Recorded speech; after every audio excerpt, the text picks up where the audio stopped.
ओम अरहम तुलसी अध्यात्म नीडम द्वारा आयोजित 20वां प्रेक्षा ध्यान शिविर दिनांक 25 जून 1981 मध्याह्न 3:30 बजे। सानिध्य युग प्रधान आचार्य श्री तुलसी, प्रवचनकार युवाचार्य श्री महाप्रज्ञ। विषय चिंतन का परिणाम। स्थान blind relief association, Lal Bahadur Shastri मार्ग, नई दिल्ली। ज्योति पुंज गुरुदेव, ज्योति की साधना करने वाले साधक का।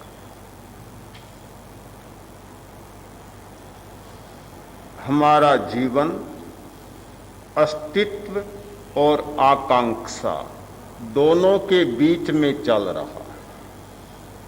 हम हैं, ये हमारा अस्तित्व है। हम होना चाहते हैं, ये होने की आकांक्षा है।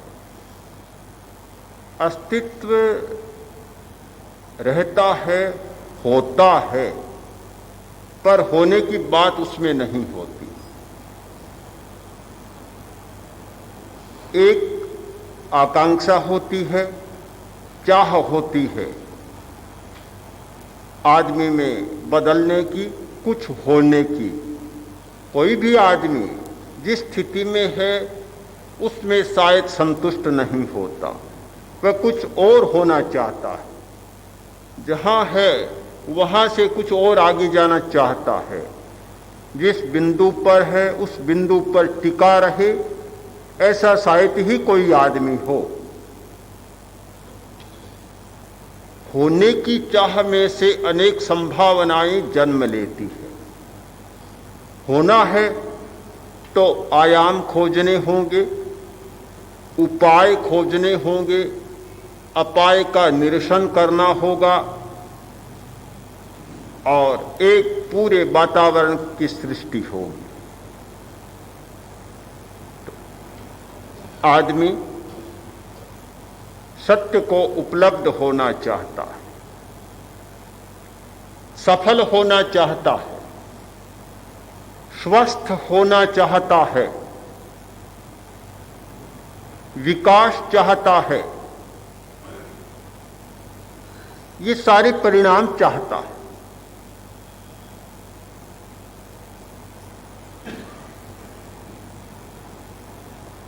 हमारी एक मनोवृत्ति है और वह बहुत भयंकर मनोवृत्ति। उस मनोवृत्ति ने समस्याओं को जन्म दिया है और आज भी देती जा रही है। समस्या का समाधान नहीं हो पा रहा। वह मनोवृत्ति है हमारी परिणामगामी। हम परिणाम को चाहते हैं, परिणाम को मिटाना चाहते हैं और परिणाम को ही बदलना चाहते हैं। तीनों बातें परिणाम के आधार पर करना चाहते हैं। मिटाना है तो परिणाम को, पाना है तो परिणाम को। परिणाम पर ही हमारा सारा ध्यान जाता है, प्रवृत्ति पर हमारा ध्यान नहीं जाता और वृत्ति पर हमारा ध्यान नहीं जाता। एक अधिकारी नया नया आया था, आलू की खेती बहुत अच्छी हुई, फसल बहुत अच्छी। देखने के लिए गया, जाकर देखा तो पत्ते ही पत्ते दिखाई दे रहे, केवल पत्ते और कुछ नहीं। उसने कहा, मुझे तुम लोगों ने गलत सूचना दी। तुमने कहा कि आलू की फसल बहुत अच्छी हुई है और यहां तो पत्तों के सिवाय कुछ है ही नहीं। बिल्कुल झूठी बकवास तुम्हारी। वे हंसे मन ही मन और बोले, महाशय, आलू जमीन में होते हैं, ऊपर पत्ते ही होते हैं, ऊपर आलू कभी नहीं होते, वे जमीन में होते हैं। तब जमीन को कुरेद कर थोड़ा देखा तो दिखा कि आलू ही आलू पड़े हैं। पत्तों के आधार पर आलूओं का निर्णय नहीं किया जा सकता। जो भीतर होते हैं उन्हें बाहर नहीं पाया जा सकता। हमारी कुछ मनोवृत्ति ऐसी है कि ऊपर की बात पर ही ज्यादा विश्वास करते हैं, भीतर जाने का प्रयत्न नहीं करते। भीतर में गए बिना कुछ मिलता नहीं, परिणाम सदा ऊपर रहता है। परिणाम के नीचे दो बातें रहती है, एक प्रवृत्ति और प्रवृत्ति के नीचे रहती है वृत्ति। मूल है वृत्ति। वृत्ति को पकड़ें तो प्रवृत्ति की व्याख्या की जा सकती है, प्रवृत्ति को समझा जा सकता है। और प्रवृत्ति को पकड़ें तो परिणाम की बात समझ में आ सकती है। केवल परिणाम के आधार पर होने वाले सारे निर्णय हमारे गलत होते हैं, मिथ्या होते हैं और भ्रम में फंसाने वाले होते हैं। हम क्रोध को मिटाना चाहते हैं, बुराई को मिटाना चाहते हैं, अज्ञान को मिटाना चाहते हैं, अनुशासनहीनता को मिटाना चाहते हैं, आक्रामक मनोवृत्ति को मिटाना चाहते हैं, हिंसा को मिटाना चाहते हैं और संग्रह की मनोवृत्ति को मिटाना चाहते हैं। जमाखोरी, सारी जो बुराइयां हैं मिटाना चाहते हैं। पूरा समाज मिटाना चाहता है, सरकार मिटाना चाहती है, सब लोग मिटाना चाहते हैं। पर क्या जादू है? उनमें कितनी ताकत है, कितनी शक्ति है कि बुराइयों को मिटाना चाहते हैं और बुराइयां और पनप रही है और बढ़ रही है, उनकी पोत बढ़ रही है। न जाने कहां से सिंचन मिल रहा है, वे खुशहाल हो रही है। आदमी दुख पा रहा है और बुराइयां खुशहाल हो रही है। आदमी शायद कभी कभी बर्बाद हो जाता है, बुराइयां आबाद हो जाती है। उल्टा चक्का क्यों चल रहा है? उन्हें किसका संरक्षण प्राप्त है और आदमी किसके संरक्षण से वंचित है? हमारे सामने एक बहुत बड़ा प्रश्न है। मुझे लगता है इस प्रश्न पर कभी गंभीरता से हमने चिंतन नहीं किया। यदि हमारा गंभीर चिंतन होता तो ठीक मूल की बात तक हम पहुंच पाते और कुछ समाधान खोज पाते। पर हम तो केवल बुराई को मिटाना चाहते हैं, परिणाम को मिटाना चाहते हैं। हिंसा एक परिणाम है, क्रोध एक परिणाम है, बुराई एक परिणाम है। कोई आदमी मिलावट करता है, जमाखोर करता है, संग्रह करता है, ये सब परिणाम है। अनुशासनहीनता एक परिणाम है। हम परिणाम को मिटाना चाहते हैं, मूल बात को मिटाना नहीं चाहते। मूल जब तक विद्यमान है ये परिणाम तो आते ही रहेंगे। कब मिटेंगे? मूल मजबूत हो रहा है तो ये परिणाम तो फलते फूलते रहेंगे। हम केवल परिणाम को पकड़ना चाहते हैं। कैसी मनोवृत्ति है? क्रोध अपने आप नहीं आता। क्रोध के नीचे एक प्रवृत्ति होती है और उस प्रवृत्ति के नीचे एक वृत्ति होती है। जब वृत्ति को मिटाने की बात हम नहीं सोचते तो प्रवृत्ति को नहीं मिटाया जा सकता और परिणाम को भी नहीं मिटाया जा सकता। मनोवैज्ञानिकों ने वृत्तियों का विश्लेषण किया कि मनुष्य में कुछ मौलिक मनोवृत्तियां होती और उन वृत्तियों के आधार पर उनकी सारी प्रवृत्तियां चलती हैं और उनके परिणाम आते हैं। धर्म के शास्त्रों ने बहुत गहरा विश्लेषण किया था वृत्तियों का और प्रवृत्तियों का। उन्होंने कभी नहीं कहा कि परिणाम को मिटाओ। मैं एक प्रश्न उपस्थित करता हूं बहुत लोगों के सामने और विशेषतः उन लोगों के सामने जो दीक्षित होना चाहते हैं, घर से विरक्त होकर संन्यस्त होना चाहते हैं, मुमुक्षु और मुनि या समण बनना चाहते हैं। क्या अहिंसा को साधा जा सकता है? क्या ब्रह्मचर्य को साधा जा सकता है? क्या अपरिग्रह को साधा जा सकता है? लोग कहते हैं बिल्कुल ठीक है, हमने संकल्प लिया हिंसा नहीं करेंगे, झूठ नहीं बोलेंगे, चोरी नहीं करेंगे, अब ब्रह्मचर्य का सेवन नहीं करेंगे, परिग्रह नहीं रखेंगे। हमने संकल्प ले लिया, सिद्ध तो हो गया।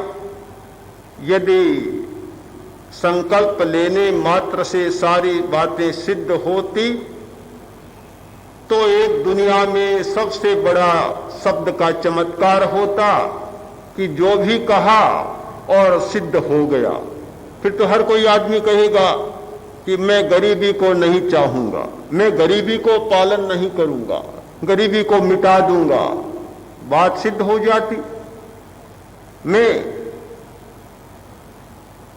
ये जो बुराई है उसे मिटा दूंगा, एक जादू का डंडा जैसा हो जाता। पर केवल शब्द के उच्चारण से कोई काम सधता नहीं, बनता नहीं।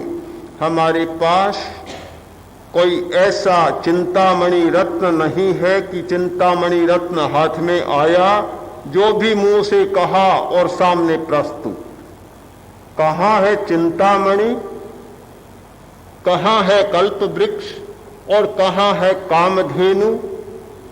जो मन में कल्पना की, मन में जो कामना की, मन में जो चिंता की और वह सिद्ध हो गया।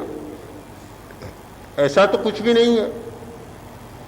फिर मात्र एक संकल्प के स्वीकार से, एक शब्द के उच्चारण से वह बात कैसे बन जाएगी, इस पर गंभीर चिंतन हुआ तो तीर्थंकरों ने, आचार्यों ने एक मार्ग बताया कि गुप्ती की साधना करो, व्रत सिद्ध होगा। मनोगुप्ती, वचन गुप्ती और काय गुप्ती, इन गुप्तियों की साधना तो व्रत सिद्ध होगा। मन स्थिर है, अहिंसा सिद्ध हो जाए। मन निर्मल है, स्थिर है तो ब्रह्मचर्य सिद्ध हो जाएगा। मन स्थिर है, निर्मल है तो अपरिग्रह सध जाएगा। मन उतना ही चंचल, मन बंदर बना हुआ है, भटक रहा है, दौड़ लगा रहा है, पदार्थ के प्रति दौड़ता है, व्यक्ति के प्रति दौड़ता है, घटनाओं के प्रति दौड़ता है। उतनी चंचलता, उतना विक्षेप और उतना ही आलंबन, सब कुछ चलता है। अहिंसा भी सज जाएगी, ब्रह्मचर्य भी सज जाएगा और अपरिग्रह भी सज जाएगा। अगर ऐसा सुगम उपाय मिले तो मैं तो चाहूंगा कि सारी दुनिया को ही साधु बना लिया जाए, किसी को असन्यासी रहने की आवश्यकता ही नहीं है। बस एक शब्द का उच्चारण किया और बन गया। पर अगर ऐसा होगा तो पुनर्मूष को भव वाली बात आ जाएगी। जो अपने साधना के परिपाक के बिना आगे बढ़ जाता है तो उसे पीछे लौटने की बात भी करनी पड़ती है। कहा जाता है कि चूहे को कभी कोई वरदान मिल गया, कोई कृपा हो गई, उसने कहा डर बहुत लगता है, बोलो क्या चाहते हो? कि डर बिल्ली का लगता है, कुत्ता बना दो। कुत्ता बना दिया तो क्या कुत्ते के लिए कोई दुनिया में डर नहीं है?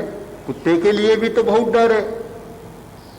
डर लगा, फिर पूछा क्या अभय हो कि नहीं? बहुत डर लगता है। किसका लगता है? कि चीते का लगता है। तो फिर क्या होना चाहते हो? कि शेर बना दो। शेर बना दिया। फिर मिले, बोलो कैसे हो? और तो ठीक है पर डर तो बहुत लगता है। क्या है? कि शिकारी बार बार आता है बंदूक लिए, बड़ा डर लगता है। बोलो क्या होना चाहते हो? क्या होना चाहते हो? कुछ भी नहीं, कुछ भी नहीं, फिर चूहा ही बना दो। मैंने तो अनुभव कर लिया कि हर अवस्था में डर तो बना का बना रहता है। जब तक डर नहीं मिटेगा, चाहे चूहा हो, चाहे शेर बन जाए और चाहे शिकारी बन जाए, शिकारी भी तो डरता है, वह भी तो डरता है। डर मिटा दो, डर नहीं मिटेगा तो कुछ भी बन जाऊं कोई फर्क पड़ने वाला नहीं है। वृत्ति बदले बिना आदमी कुछ भी बन जाए कोई परिवर्तन नहीं होता। मूल बात है वृत्ति बदले, और वे मन, वचन और काया की गुप्ती की साधना के बिना बदलती नहीं है। हिंसा हमारी वृत्ति का एक परिणाम है। जब तक मनुष्य में प्रियता और अप्रियता का संवेदन तीव्र है, तब तक वह अहिंसक कैसे बन सकता है? जब तक मनुष्य में प्रियता और अप्रियता का तीव्र संवेदन है, तब तक वह ब्रह्मचारी कैसे बन सकता है? जब तक मनुष्य में प्रियता और अप्रियता की गहरी अनुभूति है, तब तक वह अपरिग्रही कैसे बन सकता है? हमारी वृत्ति है, और वृत्ति होगी वैसी हमारी प्रवृत्ति होगी। हमारा सारा आचरण, हमारा सारा व्यवहार हमारी मौलिक वृत्ति के आधार पर होगा। वृत्ति प्रवृत्ति को जन्म देती है और प्रवृत्ति परिणाम लाती है। यह एक पूरी श्रृंखला है, पूरी श्रृंखला। इस श्रृंखला में से एक को भी नहीं छोड़ा जा सकता। पर आज की समस्या क्यों उलझी हुई है कि हम केवल परिणाम को मिटाना चाहते हैं। और बात छोड़ दूं, धार्मिक लोग भी परिणाम को मिटाना चाहता है।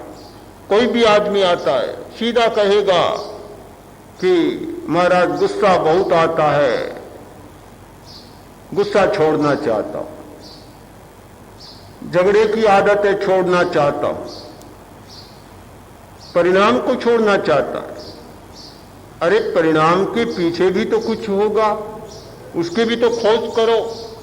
क्रोध आता है तो क्रोध के पीछे एक शारीरिक कारण है, क्रोध के पीछे मानसिक कारण है, क्रोध के पीछे पौद्गलिक कारण है, और क्रोध के पीछे छिपा हुआ एक कारण है संस्कार। क्रोध का संस्कार है, एक वृत्ति है। राग और द्वेष की वृत्ति काम कर रही है।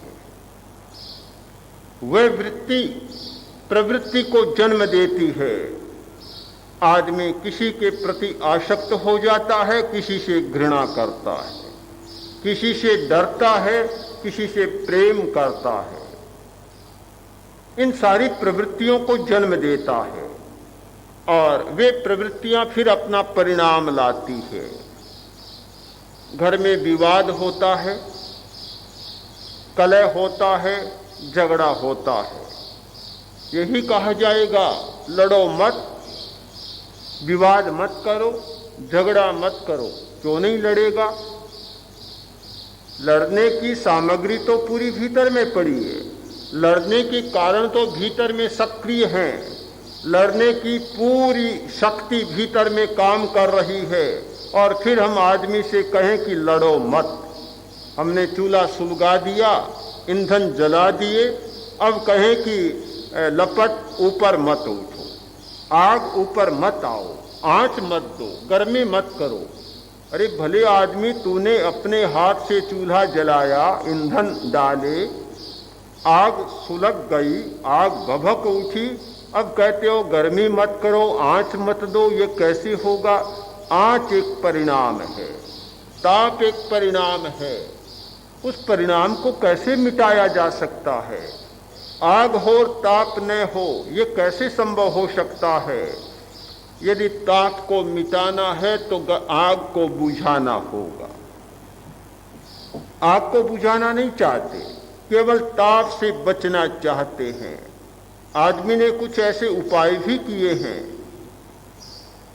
पर परिणाम को मिटाने के सारे उपाय तात्कालिक होते हैं, वे स्थायी नहीं होते और बहुत परिणाम भी नहीं लाते। हमारी सारी समस्याओं के पीछे, सारी उलझनों के पीछे यदि हम ध्यान दें तो निष्कर्ष यही आएगा कि हम केवल परिणाम की परिक्रमा कर रहे हैं। यह परिक्रमा इतनी बड़ी परिक्रमा हो जाती है कि इसका कभी अंत नहीं होता और इसका कोई समाधान भी नहीं होता। हम मूल तक नहीं पहुंच पा रहे हैं। ऐसी भ्रांति होती है कि मूल सामने हो, मूल पर हमारा ध्यान ही नहीं जाता। चिंतन इतना उलझ जाता है कि और बातें हमारे चिंतन में विकार पैदा कर देती है। एक आदमी अपनी पत्नी को लेकर चुनाव अधिकारी के पास गया, शिकायत की कि मेरी पत्नी का नाम मतदाता की सूची में नहीं। अधिकारी ने देखा और कहा इसका नाम तो मृतक की सूची में। पत्नी बोली मैं तो जीवित खड़ी हूं, फिर मृतक की सूची में कैसे? इतने में पति बोला तुम बेवकूफ हो, समझती नहीं क्या इतना बड़ा अधिकारी झूठ बोलेगा? बड़ी विचित्र परिस्थिति होती है। मूल जीवित खड़ा है, हमारे सामने उपस्थित है, पर हम अधिकारी की बात पर विश्वास करेंगे, जीवित आदमी की बात पर विश्वास नहीं करेंगे। हमारी सारी वृत्तियां तो जीवित हैं। लड़ाने वाली वृत्ति जीवित है, गुस्सा लाने वाली वृत्ति जीवित है, अहंकार पैदा करने वाली वृत्ति जीवित है, संग्रह करने वाली वृत्ति जीवित है। सारी बुराइयां को जन्म देने वाली हमारी वृत्तियां जीवित हैं। हम उन पर विश्वास नहीं करेंगे, हम अधिकारी पर विश्वास करेंगे कि क्या इतना बड़ा अधिकारी झूठ थोड़ा ही बोलता है, कैसे बोलेगा।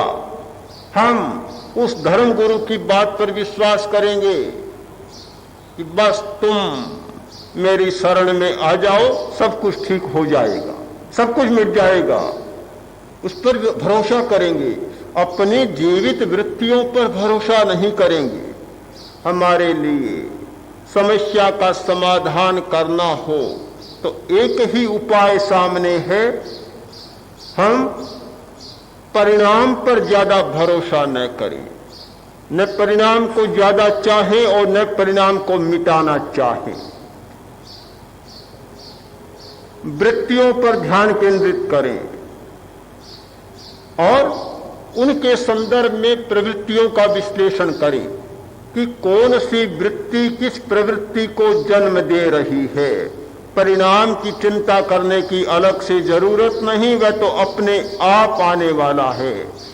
जो अपने आप आने वाला हो उसके लिए अधिक प्रयत्न करने की आवश्यकता नहीं, वह तो स्वतः प्राप्त होगा, उसे आना ही होगा। आप चाहें या न चाहें, प्रयत्न करें या न करें, कोई अपेक्षा नहीं होती। हमारा कितना मतिभ्रम है कि जो स्वतः आने वाला है उसके लिए सारा का सारा प्रयत्न चल रहा है, और जो पैदा करने वाला है,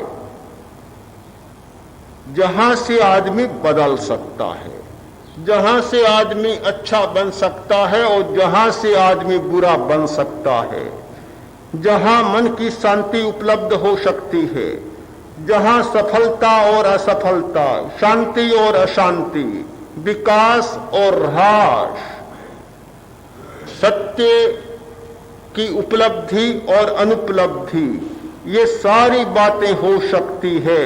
उस बिंदु की खोज हम करना नहीं चाहते।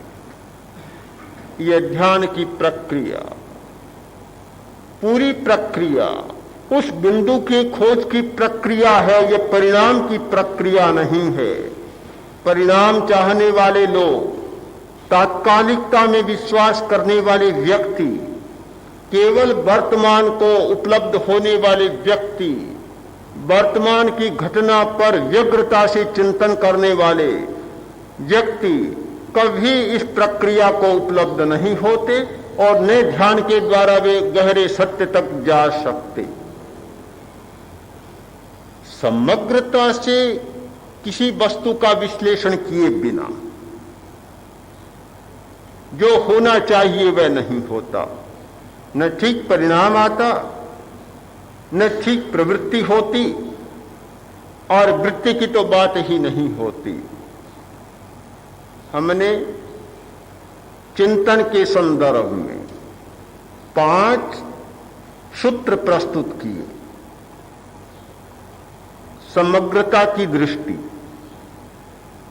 पहला सूत्र है समग्रता की दृष्टि।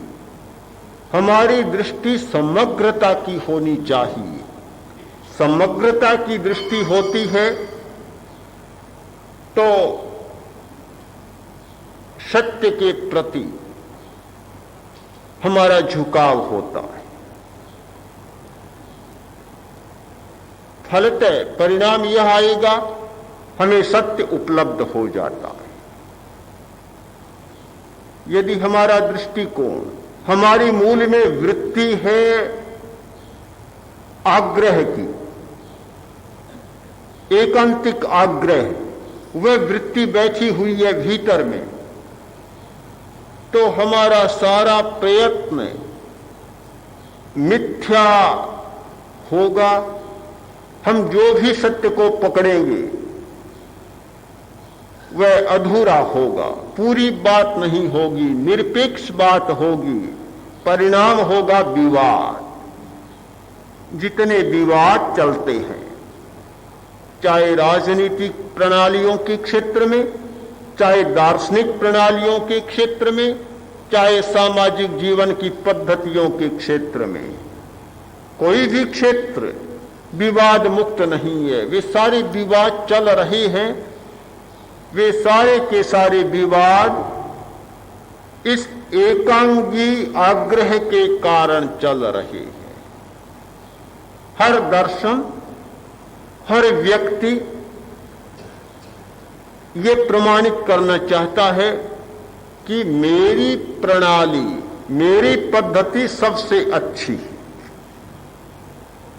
बात तो बहुत अच्छी है, ये विश्वास भी होना चाहिए कि बहुत अच्छी है, किंतु जब एकांगी बात आ जाती है, अधूरी बात आती है, तो किसी की भी अच्छी नहीं होती। मैं तो बहुत बार सोचता हूं कि भाषा में उतरने वाली कोई भी बात सर्वथा अच्छी नहीं होती, पूर्ण नहीं होती। कोई भी व्यक्ति कहे कि ये बात सबसे अच्छी है, तो इसके साथ इतना और जोर देना चाहिए कि बात अधूरी है, अधूरी अच्छी है। पूरी बात तो हो ही नहीं सकती। भाषा का ये काम नहीं कब पूरे सत्य को अभिव्यक्ति दे सके। भाषा बहुत सीमित, अनंत सत्य। भाषा एक खंड, दुनिया की सारी भाषा के शब्दकोशों में 2-3 लाख से ज्यादा शब्द नहीं।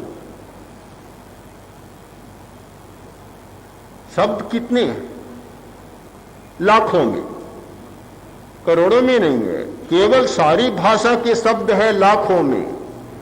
वे लाख की संख्या में रहने वाले सीमित शब्द उस असीम सत्य को वे शांत में रहने वाले शब्द उस अनंत को अभिव्यक्ति दे सकेंगे?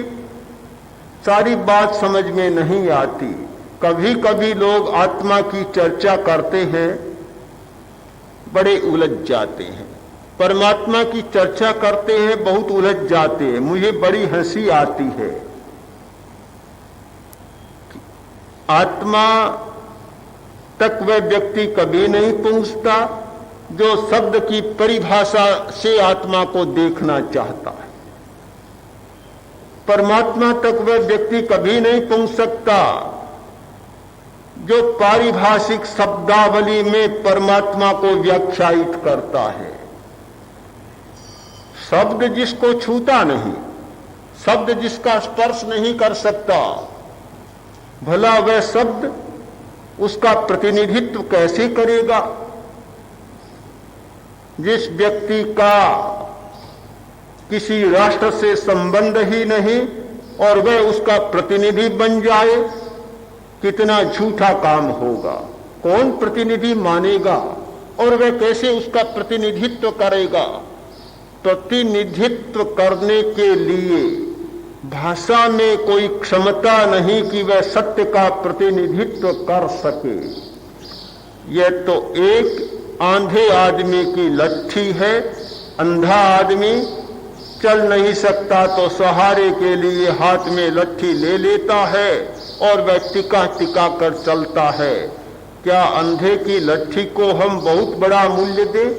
उसका जितना मूल्य है वह तो ठीक है कि भाषा के बिना हमारे जीवन का संपर्क नहीं होता, सामाजिक संपर्क नहीं होता, हमारे संबंध स्थापित नहीं होते, हमारा काम नहीं चलता।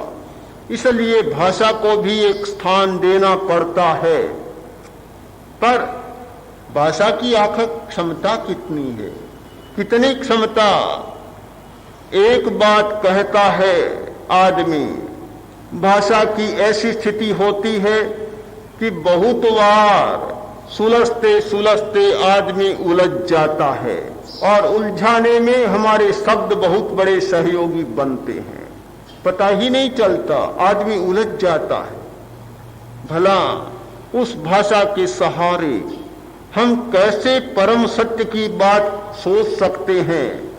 मुझे तो कभी कभी बड़ा अटपटा लगता है कि अनंत सत्य, परम सत्य जैसे शब्द गढ़े गए।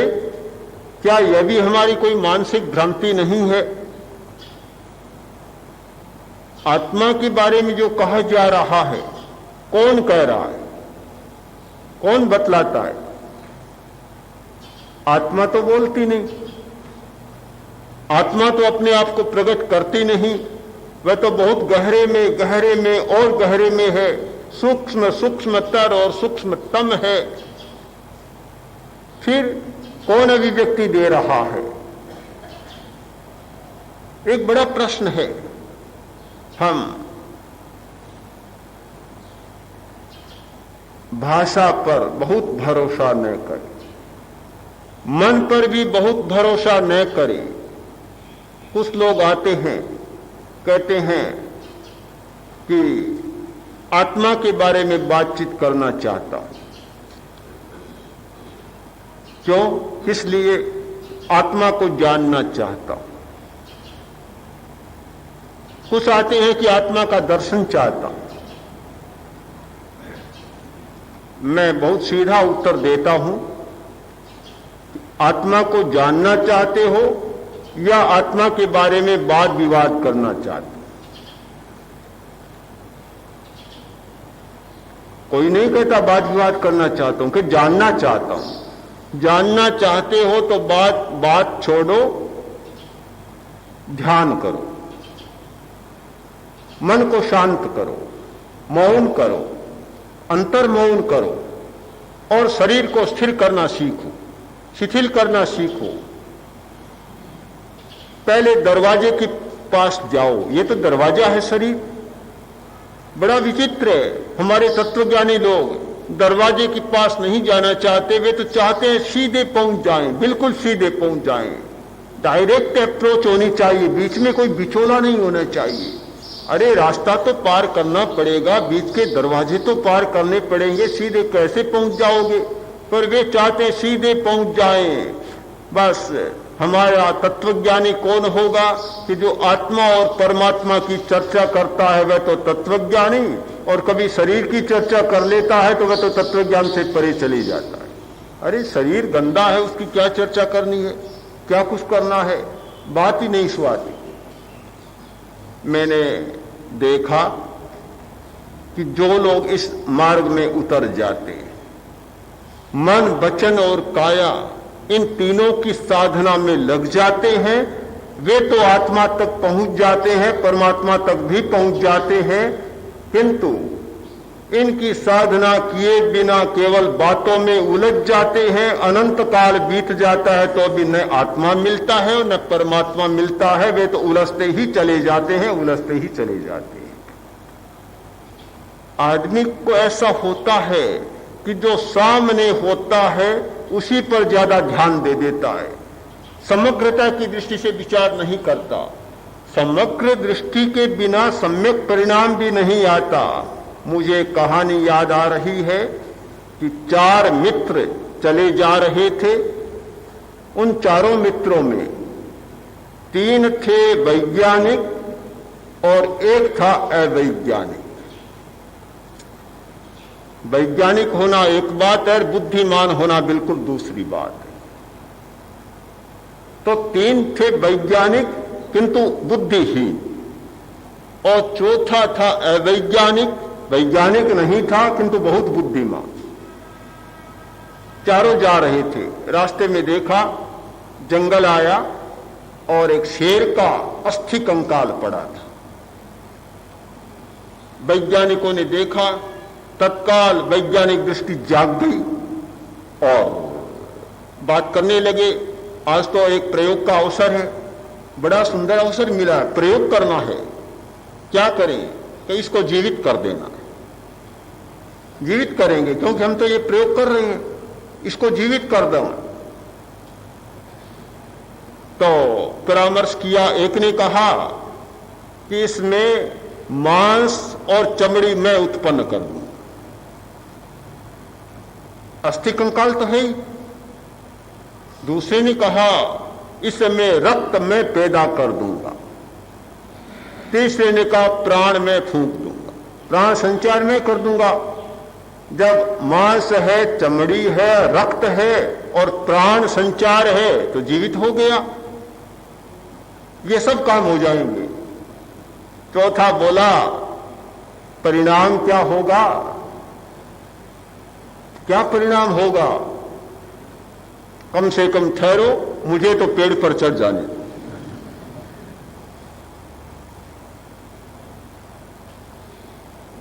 पेड़ पर चढ़ गया, ऊपर बैठा देखता है। पहले ने प्रयोग किया, अपना शुरू किया और सफल हो गया। वैज्ञानिक था, जानता था, टेक्निक जानता था, सफल हो गया। मांस और चमड़ी पैदा हो गई। दूसरे ने अपना प्रयोग किया, रक्त का संचार होने लगा, हृदय धड़कने लगा, स्पंदन होने लगा, पूरे शरीर में रक्त परिक्रमा करने लगा, पूरा पंपिंग होने लगा। और इतने में तीसरे ने कहा देखो मेरा चमत्कार, तुमने तो किया, मेरा चमत्कार देखो। उसने अपना प्रयोग किया, प्राण का संचार किया, शेर बिल्कुल खड़ा हो गया। भूखा था, भूख लगी, खाने को चाहिए, सामने 3 वैज्ञानिक खड़े थे, तीनों को हजम कर गए।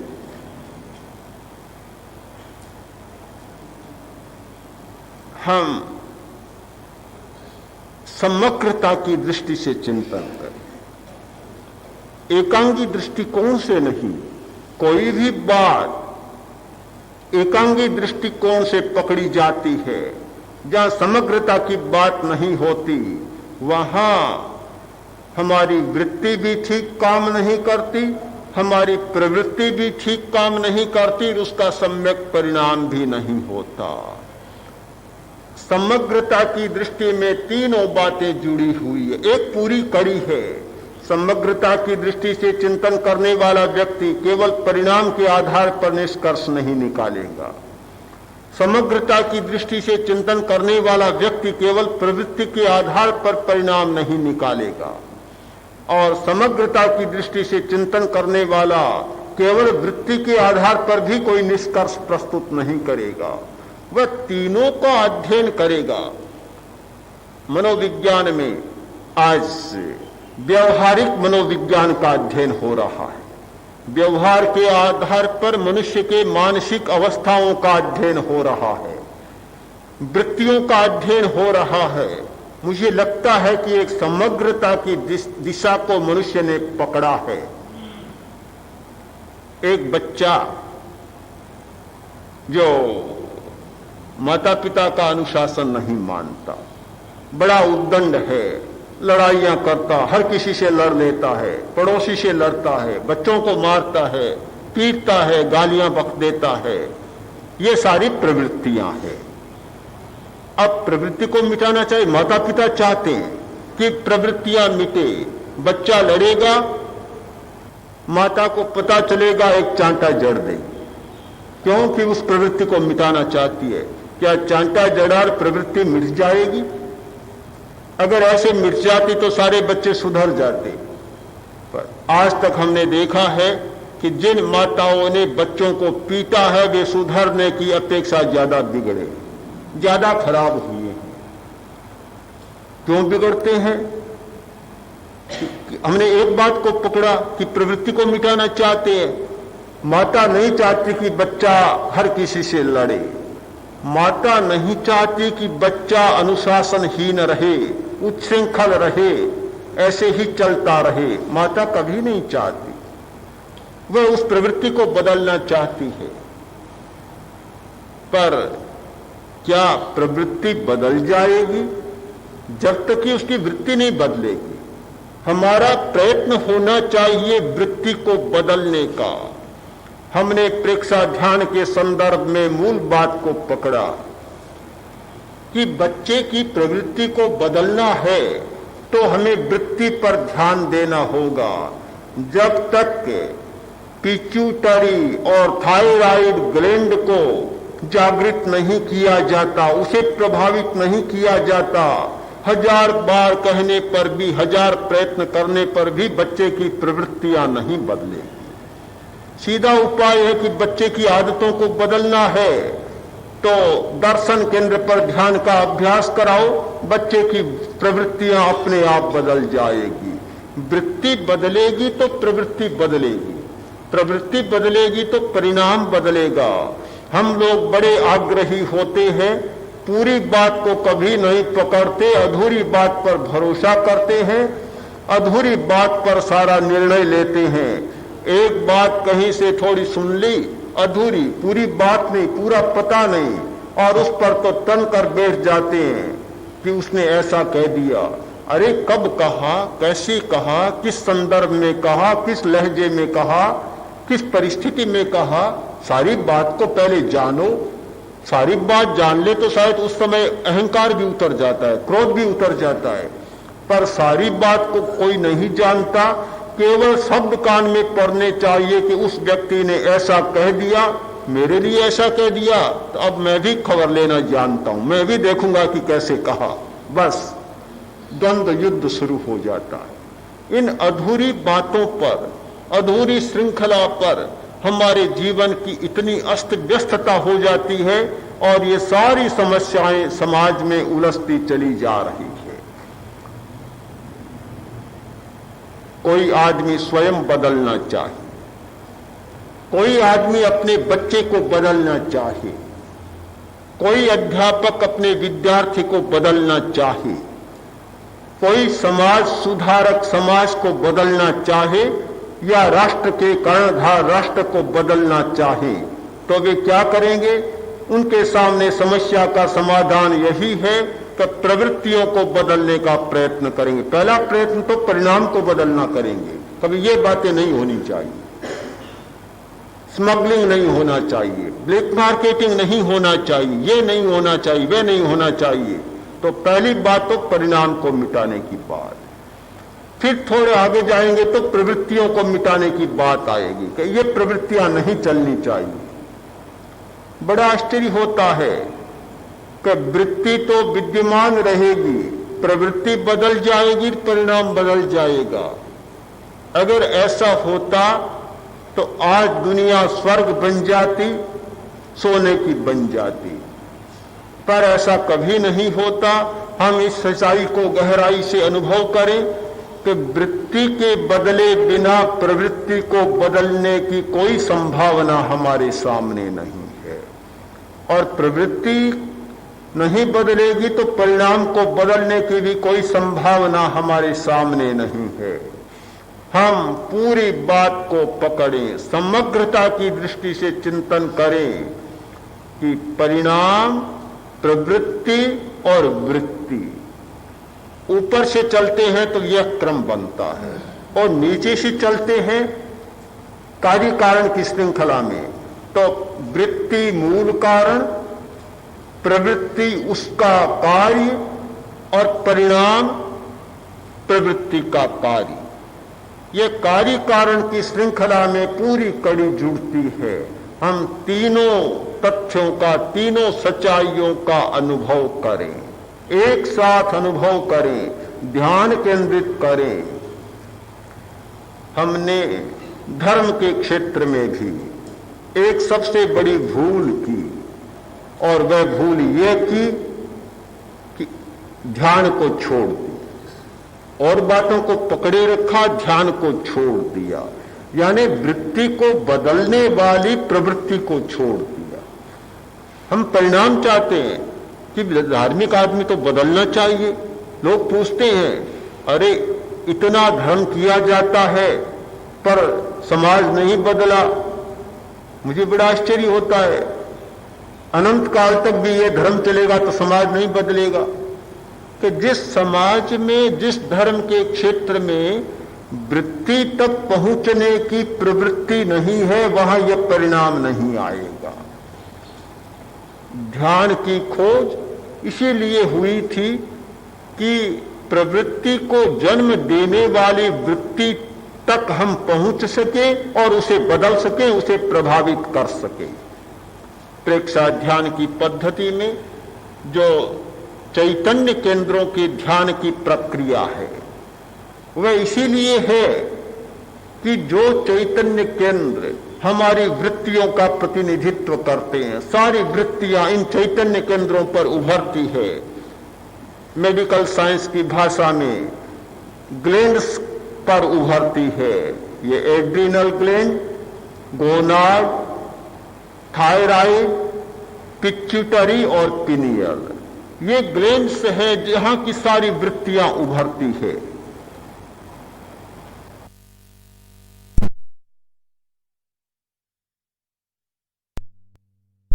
कभी पूरी नहीं होगी, 1000 प्रयत्न करने पर भी पूरी नहीं होगी। शिक्षा के क्षेत्र में जो समस्या सबसे बड़ी चल रही है यही है कि वहां मस्तिष्क को बदलने का प्रयत्न किया जा रहा है, किंतु वृत्तियों को बदलने का प्रयत्न नहीं किया जा रहा है, वृत्तियों के परिष्कार का प्रयत्न नहीं किया जा रहा है। आज हमारे सामने जो सबसे बड़ी सच्चाई इस ध्यान के क्षेत्र में आती है वह यह है कि दृष्टि का परिवर्तन और चरित्र का परिवर्तन, ये दो परिवर्तन है। दृष्टि को मूढ़ता पैदा करने वाली मूर्छा और आचरण और व्यवहार में मूढ़ता पैदा करने वाली मूर्छा, ये दोनों मूर्छाएं हमारे सामने हैं। जब तक ये दोनों परिष्कृत नहीं होंगी, इनका परिष्कार नहीं किया जा सकेगा, न मनुष्य का दृष्टिकोण बदलेगा, एटीट्यूड बदलेगा, और न दृष्टि का कोई परिष्कार होगा, चरित्र का परिष्कार होगा, कुछ भी नहीं होगा। तो जो लोग प्रेक्षा ध्यान में बैठे हैं, जिन्होंने प्रेक्षा ध्यान का अभ्यास शुरू किया है, जो लोग चाहते हैं की सच्चाइयों को अनुभव कर सकें, समझ सकें, उन लोगों के लिए बहुत जरूरी है वे गहराई से अनुभव करें कि वे यहाँ न क्रोध को मिटाने आए हैं, न अहंकार को मिटाने आए हैं, न और दिखने वाले परिणामों को मिटाने आए हैं। वे आए हैं केवल वृत्ति के अनुसंधान के लिए, उस वृत्ति की खोज के लिए जो वृत्ति इन सारे परिणामों को पैदा करती है, जिसके कारण ये सारे परिणाम आते हैं। ये परिणाम जब मिट जाते हैं तो सही दृष्टि होती है, सम्यक स्मृति होती है। अभी तो हमारी स्मृति सम्यक नहीं है, सारी स्मृति आवेश के आधार पर चल रही है। एक आदमी से दूसरे ने कहा कि मैंने देखा कि तुम्हारी पत्नी अपने प्रेमी से बात कर रही। गुस्सा आ गया, गुस्सा, और हाथ में बंदूक ली कि कहां है कि बगीचे में, अभी जाता हूं और अभी गोली से मार दूं। चला आवेश में, बगीचे में पहुंचा और इतने में ध्यान आया, अरे मेरा ब्याह तो हुआ ही नहीं है। धारणा बनी बनाई है, एक बनी बनाई धारणा है कि अपनी पत्नी किसी प्रेमी से बात करे तो मार देना चाहिए। मन का आवेश बना हुआ है, धारणा बनी हुई है, स्मृति खोई हुई है, ये पता ही नहीं कि ब्याह हुआ है कि नहीं। बस मेरी पत्नी किसी प्रेमी से बात करे, ये कैसे सहन हो सकता है, गोली मार देना, अभी मार दूंगा। मुझे लगता है कि कुछ ऐसी ही विचित्र स्थिति चल रही है। आदमी आवेश से आविष्ट होकर और मान्यता धारणा के आधार पर ऐसे ऐसे निर्णय लेता है कि उसे अपनी स्मृति ही नहीं है कि क्या हो रहा है। ध्यान के द्वारा हमारी खोई हुई स्मृति लौटे, जागे, हम समग्र दृष्टि से अनावेश की परिस्थिति में सही चिंतन करें, सही निर्णय लें और सही निर्णय के आधार पर अपनी समस्या के मूल को खोजें और वहीं से समाधान प्राप्त। जो प्रश्न उपस्थित है और उसी की चर्चा अभी अभी मैंने की कि गुरु का काम है कि प्रवृत्ति पर रुष्ट न होना किंतु वृत्ति को बदलना। क्योंकि प्रवृत्ति पर तो सब लोग रुष्ट होते हैं, पिता पुत्र पर रुष्ट होता है, सास बहू पर रुष्ट होती है, इसलिए कि उसकी प्रवृत्ति उसे अच्छी नहीं लगती। पर रुष्ट होकर क्या करती है, या उलाहना या चांटा जड़ देना, ज्यादा से ज्यादा हो तो घर के बीच में दीवार खींच देना, अलग कर देना, चूल्हा अलग जला देना, इसके सिवाय तो कोई उपाय नहीं है। तो हम लोग प्रवृत्ति पर नहीं, ये तो जानते हैं कि ये प्रवृत्ति अच्छी नहीं, पर यह भी खोजें कि जब तक वृत्ति भीतर है तो ये प्रवृत्ति क्यों नहीं, ये परिणाम तो यही आएगा, प्रवृत्ति तो यही आएगी, और क्या होगा, यही तो होगा। तो गुरु हमेशा ध्यान देता है वृत्ति पर, इसकी वृत्ति को कैसे बदला जाए। ये ध्यान वृत्ति को बदलने का उपाय कि वृत्ति बदले, और हमने इस पर जितना गहरा अनुभव किया, चिंतन किया, मंथन किया, तो इस निष्कर्ष पर पहुंचे कि जो बदलना है वृत्तियों को, उसके सारे केंद्र हमारे शरीर में है। इसीलिए मैं बहुत ज्यादा, सबसे ज्यादा चर्चा शरीर की करता हूं, आत्मा की उतनी नहीं करता, शरीर की करता हूं। बड़ी उल्टी बात है कि एक धार्मिक गुरु को, धार्मिक आदमी को तो आत्मा परमात्मा की बात करनी चाहिए, और मैं करता हूं शरीर की बात। अब मेरे पास तो कोई आत्मार्थी तो आत्मा की जिज्ञासा लेकर तो आएगा ही कैसे, मेरे पास तो वही आएंगे जो शरीर को समझना चाहते हैं। क्यों? कि सारी वृत्तियों के केंद्र हमारे शरीर में है। जिस व्यक्ति ने इस शरीर को नहीं समझा, मैं तो मानता हूं कि 1000 जन्म में भी वह आत्मा को नहीं समझ पाएगी। जब तक ये वृत्तियां ही नहीं बदलती है तो आत्मा की बात कहां से आएगी? तो हमारी सारी वृत्तियां, जिन्हें जैन परिभाषा में लेश्या कहा जाता है, लेश्या, वे हमारे भीतर हैं और वे प्रकट होती है हमारे शरीर में। प्रकट होने के कुछ केंद्र बने हुए, अनेक केंद्र हैं। कान पर आप ध्यान करते हैं, आपको लगता है कि क्या है, कान तो है ही, नई बात क्या है? अरे कान बहुत बड़ा केंद्र है, ये कंधा बहुत बड़ा एक केंद्र है। कोई वृत्ति यहां जन्म लेती है, कोई वृत्ति यहां जन्म लेती है, कोई वृत्ति नाभि के पास जन्म लेती है, कोई वृत्ति ये ग्रंथि, यौन ग्रंथि के पास जन्म लेती है, कोई वृत्ति यहां जन्म लेती है। अलग अलग वृत्तियां अलग अलग स्थानों पर जन्म लेती है। यदि हमारा यह प्रयत्न हो कि व्यक्ति सचमुच बदले, व्यक्ति सुधरे, व्यक्ति का परिष्कार हो, वह दंड से नियंत्रित और निगृहित न हो, किंतु उसका हृदय परिवर्तन हो, तो उसके लिए यही उपाय है कि वह अपने केंद्रों पर ध्यान दें, केंद्रों का परिष्कार करें, उनके रसायनों को बदले। तो मुझे लगता है कि यह बात अपने आप घटित हो जाएगी।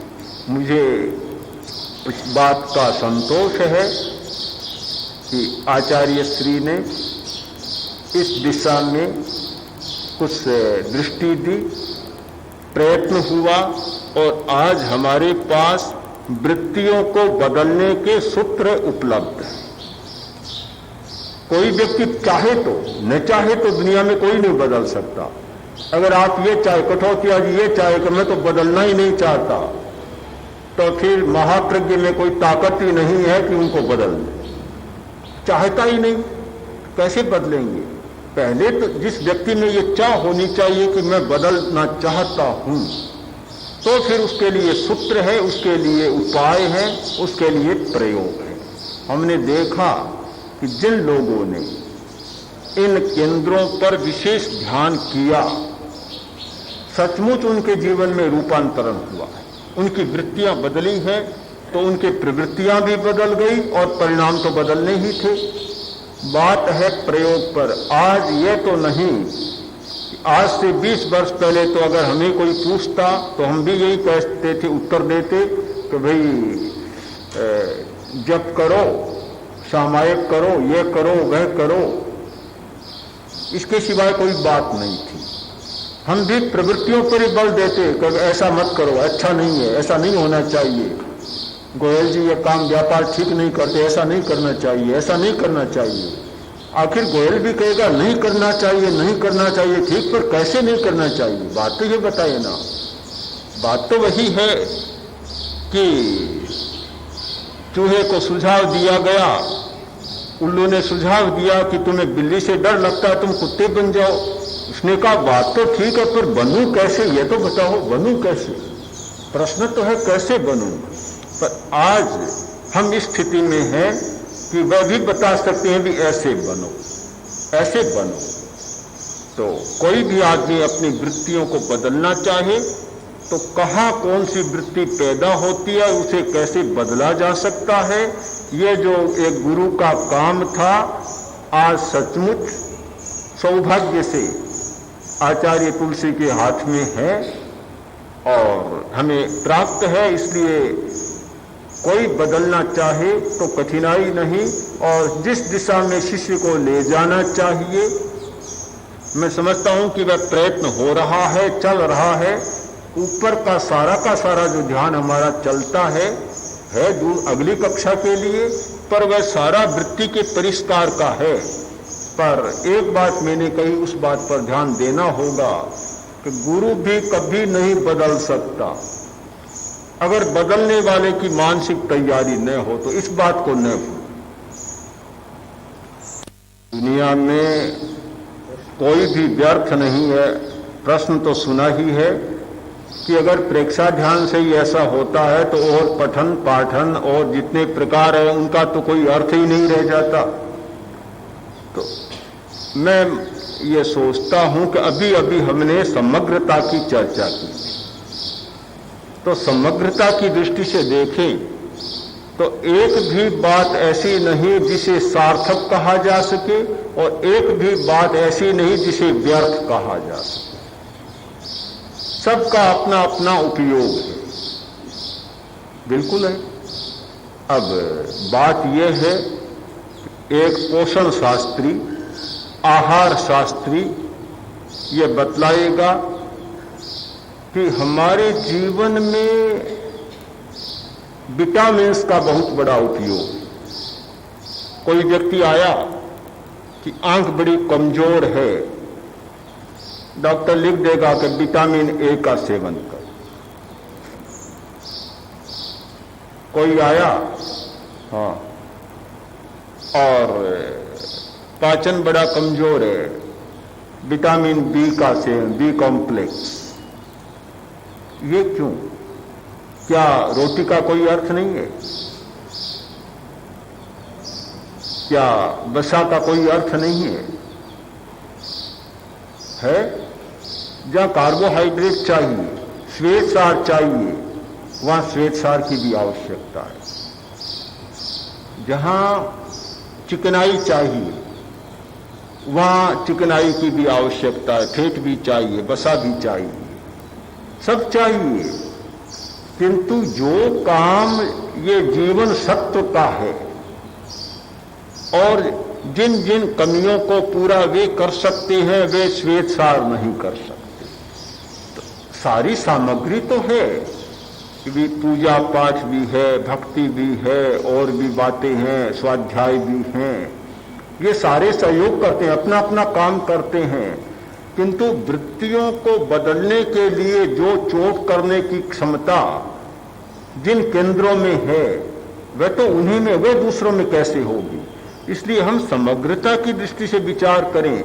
व्यर्थ कुछ भी नहीं, किंतु सब समर्थ नहीं होते, सब कामों में समर्थ नहीं होते। व्यर्थता के साथ समर्थता की बात को भी जोड़ दे तो यह प्रश्न बहुत सरल हो जाए।